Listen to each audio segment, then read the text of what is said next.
आइए मेरे 10वीं कक्षा के विद्यार्थीगण,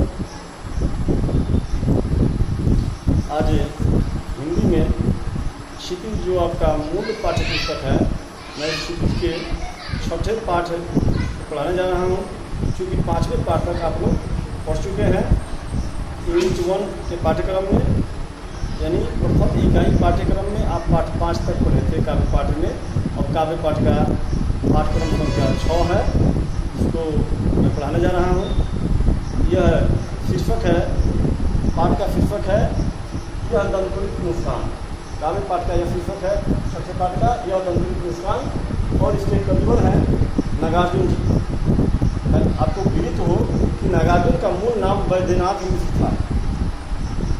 नागार्जुन जी का मूल नाम वैद्यनाथ मिश्र, लेकिन कालांतर में यह महात्मा बुद्ध के बौद्ध धर्म से प्रभावित हुए, महात्मा बुद्ध से प्रभावित हुए, और उनसे प्रभावित होकर महात्मा बुद्ध के एक परम शिष्य के नाम से अपना नाम इन्होंने नागार्जुन रख लिया। दूसरी चीज़ है कि इनका जन्म काल, यानी इनका जन्म 1911 ईस्वी में हुआ था। ये सतलखा गांव के रहने वाले थे, अपने ही बिहार प्रांत के दरभंगा जिला अंतर्गत सतलखा नामक गांव में 1911 ईस्वी में इनका जन्म हुआ था, और इनका निधन यानी इनका देहावसान 1998 ईस्वी में हो गया। आइए यह दंतुलित मुस्कान कविता की ओर चलते हैं। ध्यान देंगे, तुम्हारी यह दंतुलित मुस्कान, यानी कवि एक नौनिहाल को देखता है, एक शिशु को देखता है। उस शिशु को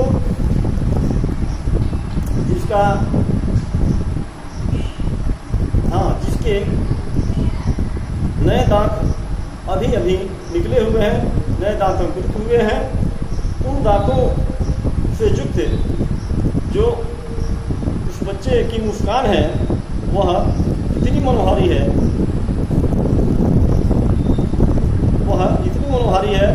कि कवि हृदय भिन्न भिन्न रूपों में उसे देखते हुए, भिन्न भिन्न कल्पनाओं को करते हुए इस कविता के रूप में उल्लेख करते हैं कविवर नागार्जुन, और कहते हैं कि तुम्हारी यह दंतुलित मुस्कान,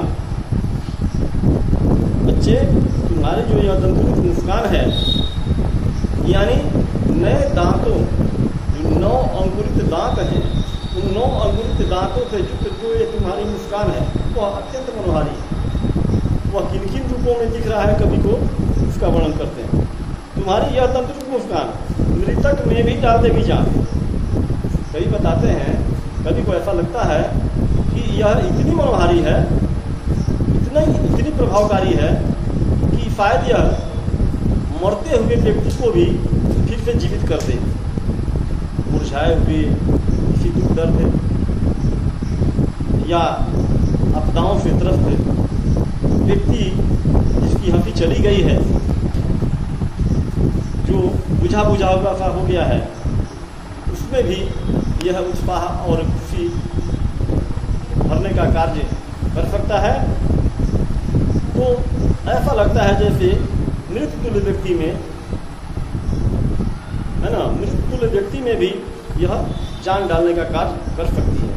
तो तुम्हारी यह दंतुलित मुस्कान, तुम्हारी जो यह दंतुलित 9 दांतों से, 9 अंकुरित दांतों से युक्त जो मुस्कान है वह इतनी मनोहारी है कि शायद मृततुल्य व्यक्ति में भी जान डाल दे, मृतक में भी डाल देगी जान। धूलि धूसर और धूल से धूसरित, धूल से धूसरित यानी धूल से सना हुआ, धूल से अटा हुआ, धूल से पटा हुआ, धूल से सना हुआ, ये जो तुम्हारे गात हैं, धूल धूसर तुम्हारे गात, धूल से दूसरित जो तुम्हारा ये गात है यानी शरीर है, गात मतलब शरीर, धूलि धूसर यानी धूल से दूसरित, यानी धूल से सना हुआ, धूल से पटा हुआ, धूल से अटा हुआ, धूल से लिप्त जो ये तुम्हारा शरीर है, यह इतना सुंदर लग रहा है जैसे कि मानो शिशु न होकर क्या हो, एक खिलता हुआ कमल ही हो। बिल्कुल कमल के समान तुम्हारा ये बदन दिख रहा है, धूलि धूसर तुम्हारे गात, खून से सना हुआ तुम्हारा जो ये शरीर है वह बिल्कुल छोड़कर तालाब मेरी झोपड़ी में खिल रहे जल जा। वह मेरी झोपड़ी में इस कदर दिख रहा है, इस रूप में दिख रहा है जैसे मानो छोड़कर तालाब खिल रहे जल जा। तालाब को छोड़कर जल जात यानी कमल मेरी झोपड़ी में ही आकर खिल रहा हो। वाह, बर्फ पाकर तुम्हारा ही प्राण। ऐसा लगता है बच्चे जैसे तुम्हारा स्पर्श पाकर ही, बर्फ पाकर यानी स्पर्श पाकर तुम्हारा ही प्राण, यानी तुमसे प्राणपर होकर, तुमसे रूबरू होकर ऐसा लगता है कि पिघलकर जल बन गया होगा कठिन पाषाण।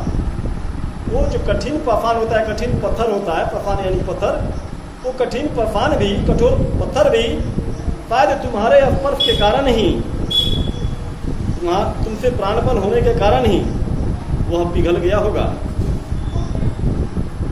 छू गया तुमसे कि झरने लग पड़े से फालिका के फूल। कवि के पास भाव की दरिद्रता नहीं होती, उसके पास कल्पनाओं की दरिद्रता नहीं होती। इसलिए देखिए कवि की नज़रों में कितनी ऊंचाइयां और कितनी दूरियां होती है। फिर बताते हैं कवि, छू गया तुमसे कि, फिर ऐसा लगता है कि शायद तुझसे छूने के कारण ही, यानी तेरे स्पर्श के कारण ही झरने लग पड़े शेफालिका के फूल। वो भी शेफालिका के फूल झड़ने लग पड़े। किससे? तो कुरूप पेड़ों से, है ना, जिन्हें लोग देखना पसंद नहीं करते। बांस था कि बबूल, यानी वो पेड़ बांस का था या बबूल का था, है ना, लेकिन बांस हो या बबूल हो, ये दोनों ही कुरूप पेड़ हैं। तो भले ही बांस का पेड़ रहा हो या बबूल का, यही हो सकता है, लेकिन फूल कैसा झड़ने लग गए, उससे ऐसा लगा कि शेफालिका के फूल झड़ने लग गए।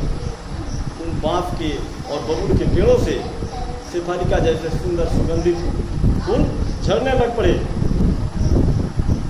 तो तुम्हारा स्पर्श ही है, तुम्हारे स्पर्श का चमत्कार ही है कि बांस या बबूल के पेड़ों से भी शेफालिका जैसे सुंदर खुशबूदार फूल झड़ने लग पड़े। तुम मुझे पाए नहीं पहचान।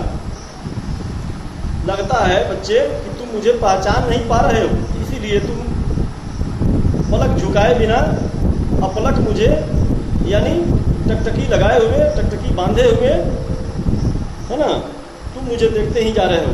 तो तुम मुझे पाए नहीं पहचान, देखते ही रहोगे अनिमेष। क्या तुम मुझे इसी कदर, इसी तरह से अपलक, अनिमेष का अर्थ है अपलक, यानी बिना पलक झपकाए ही मुझे देखते ही रहोगे? जब तक नहीं पहचान पाओगे तब तक तुम्हारे दिखने का सिलसिला जारी रहेगा। ऐसा लगता है कि तुम अभी तक बहुत देर से देख रहे हो, देखते आ रहे हो और अभी तक देखते ही जा रहे हो। इसका मतलब है कि तुम अभी तक मुझे पहचान नहीं पाए हो। शायद पहचान गए होते तो देखना भी तुम्हारा बंद हो गया होता। तो तुम मुझे पाए नहीं पहचान, देखते ही रहोगे नहीं? क्या तुम मुझे नहीं पहचान पाए तो इसी तरह से अपलक देखते ही रहोगे? थक गए हो, लगता है तुम थक गए हो। अब कैसे? क्योंकि बहुत देर से तुम देखते ही जा रहे हो, मुझे देखते ही जा रहे हो। इस कदर अपलक देखते देखते शायद तुम्हारी पलकें थक गई होंगी। तो थक गए हो, मुझे तो लगता है कि अब तेरी पलकें थक गई हैं। आँख लूँ मैं फिर तो क्या मैं ही तुमसे आँख अपना फेर लूँ? मैं ही अपनी नज़रों को तुमसे हटा लूँ कि शायद तेरी भी नज़रें हट जाए? क्या हुआ? तुम लगातार पहचानने का प्रयास कर रहे हो, तो ऐसा नहीं है कि पहली बार की मुलाकात में पहचान कर लेना अनिवार्य ही है। फिर इस बार नहीं पहचान पाए तो अगले बार पहचानेंगे। क्या हुआ? यदि हो सके परिचित न पहली बार। अगर पहली बार में हम एक दूसरे से परिचित नहीं हो पाए, हम एक दूसरे को पहचान नहीं पाए, तो ये कोई बहुत बड़ी बात नहीं है, बहुत बड़ी समस्या नहीं है, फिर असंभव नहीं है, नामुमकिन नहीं है, बल्कि मुमकिन है, संभव है, हम दूसरी बार में भी पहचानेंगे। इसलिए अब तो मुझे आँख ही आपसे फेर लेनी चाहिए। तो थक गए हैं आप शायद, इसलिए थक गए हो, आँख लूँ मैं फिर। क्या हुआ? यदि हो सके परिचित न पहली बार, यदि तुम्हारी मान माध्यम बनी होती आज। ये तो खैर है, ये तो संयोग है कि तुम्हारी माँ माध्यम है तेरे और मेरे बीच में। यानी कभी अपने बच्चे से कह रहे हैं कि कि यदि तुम्हारी माँ माध्यम नहीं बनी होती, आज ये माध्यम नहीं रहती, तो मैं न सकता देख मैं न पाता जान, तो मैं भी तुझे देख नहीं पाता, मुझे तुझे देखने का सौभाग्य प्राप्त नहीं हो पाता। मैं न सकता देख, मैं तुझे देख नहीं पाता, मैं न पाता जान, और नहीं मैं तुझे जान नहीं पाता कि तुम कौन हो और कैसे हो। हाँ, तुम्हारी ये दंतुरित मुस्कान कैसी है कि नहीं? तो मैं न सकता देख, तुझे मैं देख ही नहीं सकता, और मैं न पाता जान तुम्हारी यह दंतुरित मुस्कान, मैं तुम्हारी इस दंतुरित मुस्कान को भी नहीं जान पाता कि कितनी मनोहारी है, कितनी जबरदस्त है। धन्य तुम, इसलिए धन्य तो तुम हो ही कि तुम्हारी इस मनोहारी दंतुरित मुस्कान हर कुछ करने में सक्षम है, हर असंभव को संभव बनाने में सक्षम है ना? तो इसलिए तुम धन्य हो, तो धन्य तुम। माँ भी तुम्हारी धन्य, और तुमसे भी बढ़कर तो तुम्हारी माँ धन्य है, इसलिए कि तुझ जैसे मनोहारी दंतुरित मुस्कान वाले बच्चे को जन्म दी है। इस मनोहारी मुस्कान से दुनिया के हर दुख दर्द को आदमी भुला सकने में सामर्थ्य है। तो इसलिए धन्य तुम, माँ भी तुम्हारी धन्य। चिर प्रवासी मैं इतर मैं अन्य, मैं तो ठहरा चिर प्रवासी, यानी चिर का अर्थ होता है लंबा, बड़ा, देर, दीर्घ, है कि नहीं? हर मायने में अलग अलग उसका शब्द अर्थ के रूप में आ जाता है। तो चिर प्रवासी का यहाँ अर्थ हो जाएगा दीर्घ काल का प्रवासी, यानी लंबे समय का प्रवासी, लंबी अवधि का प्रवासी। प्रवासी मतलब अपने मूल निवास से, अपने मूल स्थान से दूसरे स्थान पर जाकर, बाहरी स्थान पर जाकर के निवास करने को प्रवास कहते हैं। प्रवास मतलब प्रगत वास, यानी विशेष वास। तो विशेष वास का भाव वही होता है कि अपने मूल वास को छोड़कर दूसरी जगह जब वास करते हैं। तो ये चिर प्रवासी मतलब मैं लंबे समय से बाहर रहने वाला ठहरा। मैं इतर, इतर का अर्थ होता है भिन्न, अलग, परे, पराया, यानी मैं ठहरा लंबे समय से बाहर रहने वाला, यानी परदेसी, प्रवासी। और इस प्रकार से मैं तो तेरे लिए पराया हूँ, भिन्न हूँ, परे हूँ तुमसे। मैं अन्य, और मैं दूसरा हूँ तुम तेरे लिए, अपना नहीं हूँ। अन्य का अर्थ दूसरा होता है। इस अतिथि से प्रिय, तो इस प्रकार से हे प्यारे बच्चे, इस अतिथि से, मैं तो तेरे लिए एक अतिथि मात्र हूँ, तो इस अतिथि से प्रिय, हे प्रिय बच्चे, तुम्हारा आखिर क्या रहा संपर्क? इस अतिथि से प्रिय तुम्हारा क्या रहा संपर्क? हे बच्चे, हे प्रिय बच्चे, आखिर इस अतिथि से तुम्हारा क्या रहा संपर्क? कभी अपने को कहते हैं कि मैं तो तेरे लिए अतिथि के समान ही हूँ, है ना? तो आखिर संपर्क ही क्या रहा है? अगर नहीं पहचान पाए तो कोई बहुत बड़ी बात नहीं है। उंगलियां माँ की कराती रही हैं मुझ पर।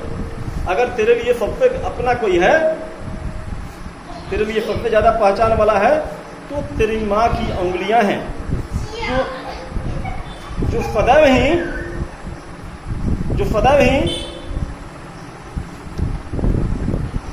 तुझे मधु का रसा स्वादन कराती रही है। तेरी माँ की उंगलियां ही तुझे हमेशा मधु का, यानी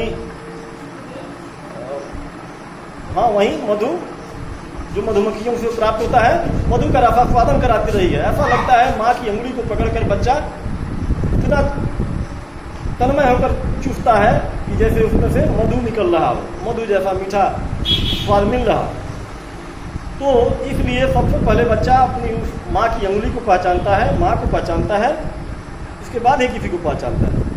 तो इस अतिथि से प्रिय तुम्हारा क्या रहा संपर्क? उंगलियां माँ की कराती रही हैं मधु पर। सिर्फ माँ की उंगलियां ही लेकर तुम चूसते रहे हो और मधु का रसा स्वादन करते रहे हो, इसलिए सबसे ज्यादा पहचानते हो तो अपनी माँ की उंगलियों को और माँ के हाथों को, माँ को। देखते तुम इधर कनखी मार, आंखें होती और होती जबकि आंखें चार। तुम मेरी ओर रह रह कर यदा कदा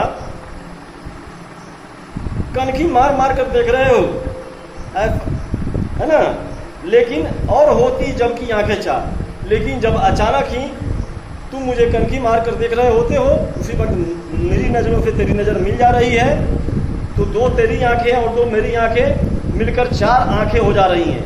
आंखें चार होना मुहावरा है और इसका यही मूल भाव भी है। आंखें चार होना यानी नज़रों से नज़रों का मिलना। तो दो दो मिलकर चार हो ही जाता है, इसलिए आंखें चार होना कहा जाता है। तो देखते तुम इधर कनकी मार और होती जबकि आंखें चार, तेरी नजरों से मेरी नजरें जब अचानक मिल जाया करती हैं, तब तुम्हारी दंतुलित मुस्कान मुझे लगती बड़ी ही छविमान। तब तुम्हारी ये दंतुलित मुस्कान जो है वो मुझे और ही कई गुना छविमान दिखने लग जाती हैं, यानी काफ़ी मनोहारी, अवर्णनीय मनोहारी छवि हो जाती है। आइए तो इस पाठ में एक और भी कविता है, लेकिन अगले वीडियो में मैं इसको पढ़ा पाऊंगा। अभी मौसम की प्रतिकूलता हावी है, अब इस वीडियो में नहीं हो पाएगा। अगले वीडियो में मैं इसको निश्चित रूप से पढ़ाता हूँ। फसल शीर्षक है इसका, नागार्जुन जी द्वारा ही रचित है। ध्यानपूर्वक इस वीडियो को बार बार सुनेंगे और समझने का प्रयास करते हुए अभ्यास प्रश्न के उत्तरों को लिखेंगे और इस पर आधारित और भी जो प्रश्न बन सकते हैं उनके भी समाधान को ढूंढने का प्रयास करेंगे। क्योंकि परीक्षोपयोगी तैयारी आपको करना जरूरी है। आप 10वीं कक्षा के विद्यार्थी हैं, हमेशा इस बात को ध्यान में रखते हुए अपनी तैयारी को सदैव आगे की ओर उत्तरोत्तर बढ़ाते रहें। और जो भी समस्या हो, जैसे कि पहले मोबाइल नंबर बता चुका हूँ, व्हाट्सएप के माध्यम से आप समस्या को रख सकते हैं। विशेष परिस्थिति में निदान इसका किया जाएगा। चलिए, धन्यवाद।